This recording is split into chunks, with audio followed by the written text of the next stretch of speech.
বাংলাদেশের তারকা পেসার মুস্তাফিজুর রহমানকে আইপিএল থেকে বাদ দেওয়ার সিদ্ধান্তকে স্বাগত জানিয়েছে ভারতীয় জনতা পার্টি বিজেপি। ভারতীয় ক্রিকেট কন্ট্রোল বোর্ড বিসিসিআই এর সিদ্ধান্তে গোটা দেশের হিন্দু সম্প্রদায়ের জয় হয়েছে বলে মনে করেন ভারতের ক্ষমতাসীন দলটির নেতা সঙ্গীত সোম। বাংলাদেশের সংখ্যালঘু হিন্দুদের ওপর নির্যাতন হচ্ছে এমন দাবিতে আইপিএল থেকে মুস্তাফিজ সহ বাংলাদেশি খেলোয়াড়দের নিষিদ্ধ করার দাবি তুলেছিলেন সঙ্গীত সোম।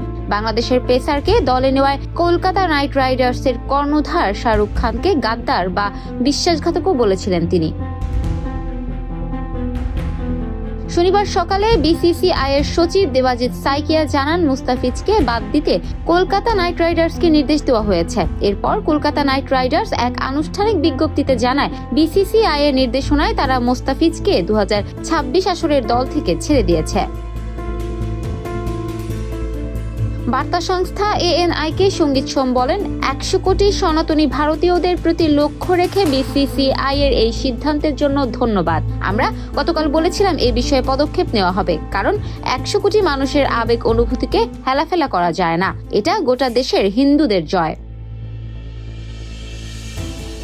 মুস্তাফিজকে নিলাম থেকে কেনায় কলকাতার মালিক শাহরুখ খানকে দেশদ্রোহী আখ্যা দেওয়া এই বিজেপি নেতা বলেন, শাহরুখ খান বুঝেছেন যে ভারতের থেকে সনাতনীদের বিরুদ্ধে যাওয়া উচিত নয়। তিনি এও বুঝেছেন যে হাজারো সনাতনীর কারণেই তিনি শাহরুখ খান হয়েছেন।